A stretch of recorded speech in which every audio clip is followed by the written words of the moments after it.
Welcome to MusePrep, your channel for music theory. It's great to have you back. In the last video, you learned how to alter pitches by a half step using accidentals. But what do you do when you no longer need the accidental and want to return to the natural pitch? This is where the natural sign comes in. When this sign appears before a pitch, it signals that the pitch is no longer altered by a half step and returns to its original pitch. Here's a little exercise for you. What happens to an F sharp when followed by a natural sign? That's right, it returns to F natural. And what happens to the pitch B flat when followed by a natural sign? Exactly, it returns to B natural. Finally, we still need to clarify one question. You have learned that there are 7 natural notes: C, D, E, F, G, A, and B. If each note can be raised or lowered by a half step, the number of pitches increases. How many notes do we get then? Correct, 21. Now look at the piano keyboard. How many keys are there within the 7 natural notes from C to B? There are only 12. If you raise a G to a G sharp, you play this black key.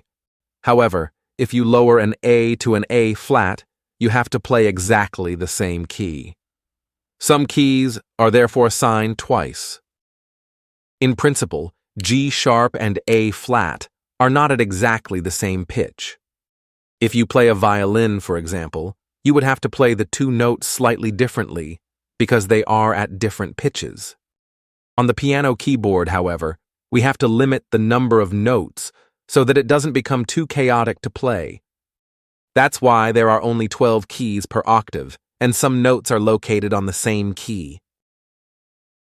So think again, which notes can you play with this key here? Correct, D sharp or E flat, depending on which natural note is raised or lowered. But what happens if you lower F to F flat? There is no black key under the F. That's right, you have to play the E key.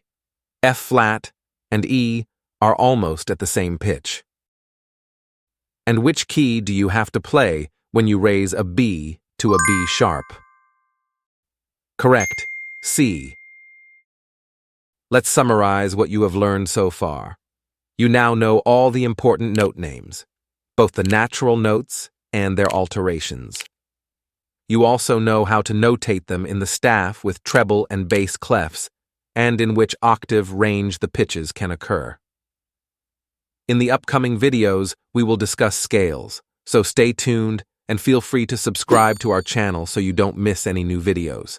Now you are ready to name all pitches and start reading music directly. And always remember, practice makes perfect.